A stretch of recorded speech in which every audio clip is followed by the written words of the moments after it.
Hi everyone, it's Bev here, your mental health coach, providing tips, tools, techniques and advice helping you to stay mentally strong in these difficult times and beyond. The topic for this video is loneliness, and it is a serious issue, compounded even more so by this virus. So what I want to do in this video is to explain some facts around loneliness, talk about the impact it has on the body, and then give you a couple of pointers as to what you can do if you are feeling alone. So what are the facts?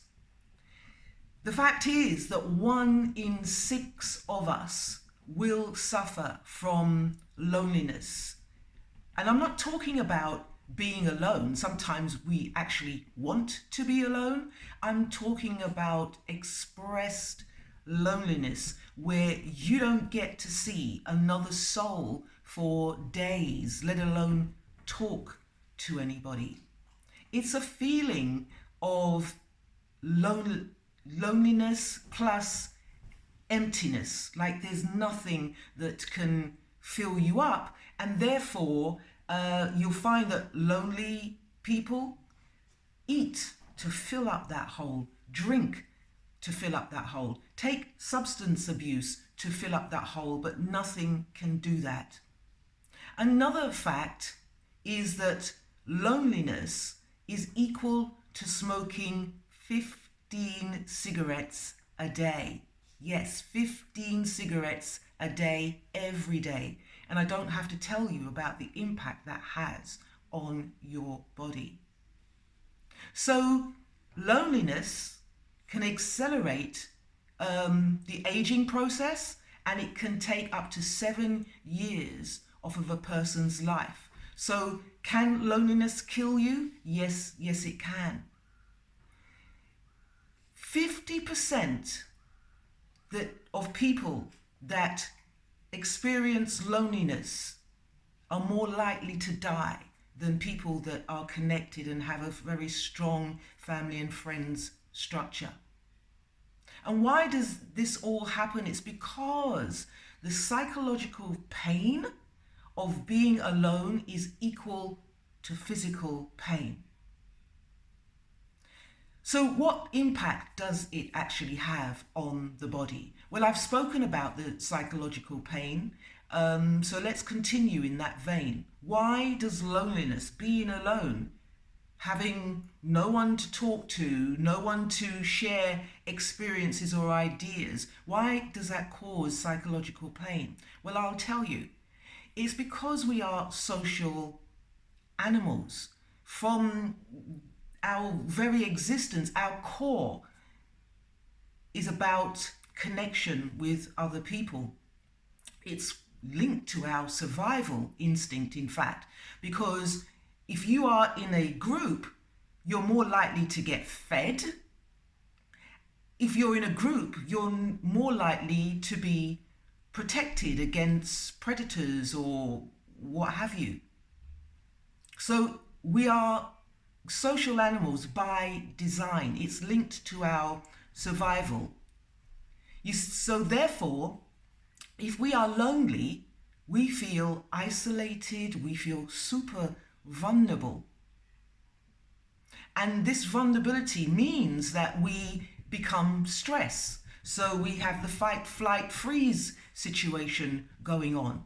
And as you've heard me say many times before, if we are stressed, then that is the gateway to so many mental health issues like anxiety and depression. But it seems to me that when people become super lonely, they close in on themselves.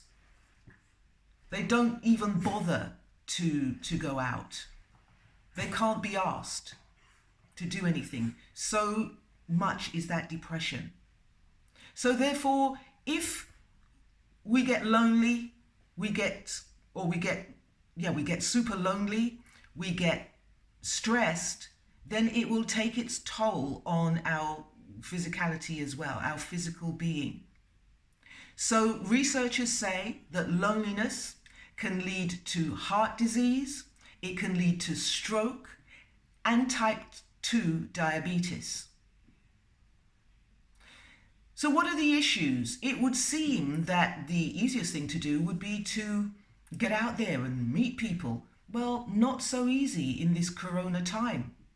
We can't just go and join a club, go and take up a hobby, because even if we wanted to, before corona, most lonely people didn't. Why is that?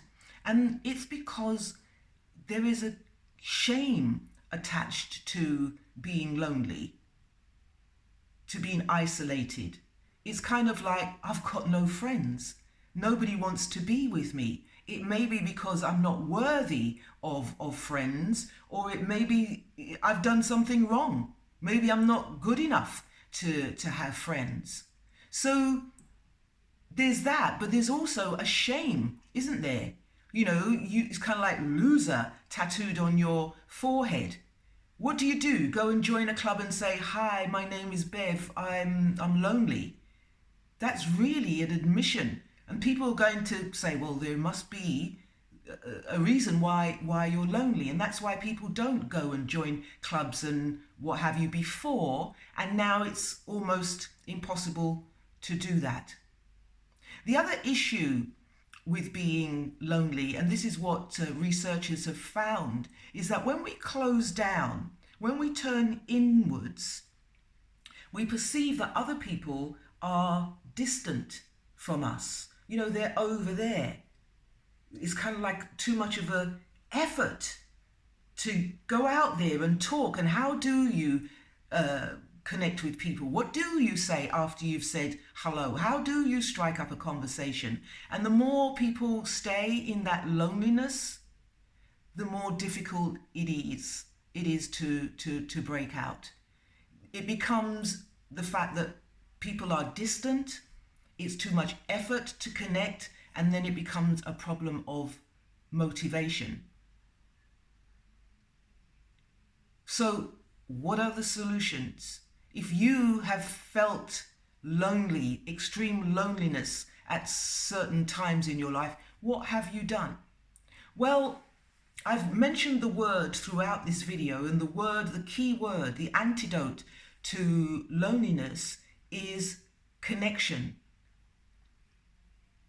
We are social beings, as I've said. But guess what? It's not about knowing everybody in the world, you know, hi, how you doing? And having chats with people, although that is a way to go. You only need one person. You only need one person that gets you, understands you, wants to listen to you, takes your issues seriously, and is one friend. You may have thousands of friends on Facebook, but that doesn't count, because you may pass them up and down in the street and not even know that you are friends on Facebook. I'm talking about somebody who you can contact at any time of the day and sometimes the night and really make a connection. You see, there's 4 types of connecting with others. And the first one, pretty easy one, is a sexual connection. You know, we have instincts, we have physical desires, so a sexual connection. But you can get that by, you know, swiping to the right or whatever, or pressing a button or making a certain phone call. I don't know what I'm talking about, by the way, but you know what I'm talking about. You can make a sexual connection quite easy if you are that way inclined. You can make an intellectual connection, so you can strike up a conversation with any and anybody if you really want to. You can talk about politics and what you think about politics and how we're doing with the coronavirus and the state of the world and pollution, etc., etc. And you can make that kind of connection, and that's okay. But it doesn't quite touch the mark. And then there are the social connections that we make, don't we? This is on Facebook, if you like. You know, we can have a conversation on Zoom, on WhatsApp. We can join, before Corona, we could join various clubs. You can still join stuff online and connect so far. You can do quizzes online and you can go so far. But the connection that we all crave, that kicks loneliness to the curb, is the emotional connection. The person that gets you, the person that you can tell your secrets to, the person that won't judge you, blame you, criticize you, the person that's just there for you. And this takes effort to find that person, to connect with that person. We all want that intimacy, which is not about the sexual connection, although sometimes people confuse sexual connection with the emotional connection. We want someone to get us. So, how do we go for that emotional connection? Why should we bust ourselves open and be vulnerable to people so that they can abuse us, hurt us, reject us, or whatever the fantasy might be in our heads? Well, I'm here to tell you that there is no quick fix. Otherwise, there would be a quick fix. You can go and join various groups online because it's a step. You can have debates with strangers. It's a movement to walk towards, right? But you have to start somewhere, because as I said to you at the beginning of this video, 1 in 6 of us suffer from extreme loneliness. So the person that you are passing on a daily basis in the street is also lonely, or may also be lonely. And if you reach out, what does it take? First of all, not to have your head down in your computer, connecting with whoever, God knows who. There is a person right in front of you. So keep your head up, smile, say good morning, and that's how it starts. What do you say after you say hello? How are you? And then, it's cold today, it's hot today. How are you doing today? And that is the beginning of a long-lasting friendship. Who knows where it could end? Another thing that you can do is offer help. You know, if you happen to be working, you're in the office, you're in the shop or what have you, be helpful to others. Go that extra mile to reach out to people. And when you become that person that is helpful, that is kind, people will then start to open up to you. They'll start talking to you because you're approachable. So being helpful, being kind, being useful can be a way. But also on top of that, you're going to dispel the idea that you're not worthy of friendship, that you don't deserve friendship, because you're going to get that glow